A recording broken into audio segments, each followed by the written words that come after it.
So Predator Badlands is a massive success with audiences, critics, and at the box office this weekend. If you're a fan of this franchise, get excited. Let's start with the box office, which again doesn't always determine quality, but it's an indicator of good word of mouth, especially when this movie was only supposed to open around $25 million domestically. Instead, beats expectations by $15 million, opens $40 million domestically, $80 million worldwide, and is the biggest Predator opening ever. Previous biggest opening was Alien vs. Predator. You understand why. Two massive names there. But this is a big deal. And everybody said after Prey, why are we not releasing this in the theaters instead? And so it was the right move to do that.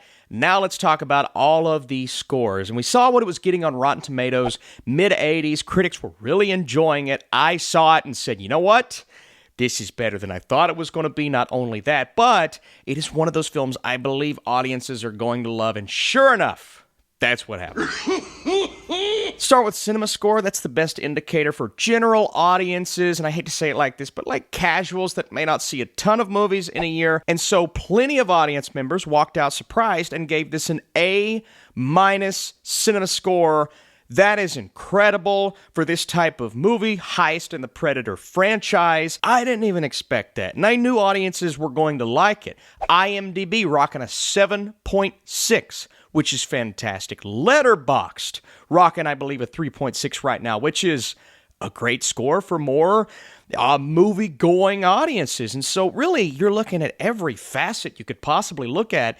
Critics are loving it. Audiences are loving it. And yeah, there is a small group of people online who aren't liking it, and I see some of those complaints, and I completely understand. Now, there are people saying it's Disney-fied, which you can get behind that because it is more of a rousing adventure with kind of comedic-type characters.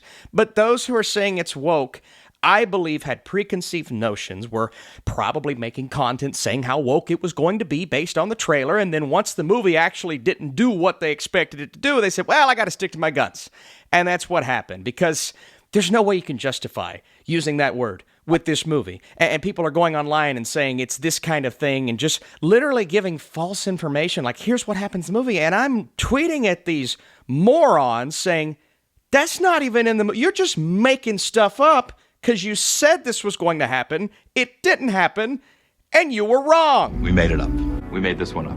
It's a made-up tale. Yeah, if you want to make stuff up, that's fine. Be stupid. This is a massive success like I expected it to be, maybe even more so. So great news for the franchise. Let's see how it holds, how the legs are, but great word of mouth. Even people in my everyday life that don't watch a lot of movies are enjoying it, and that's a good sign.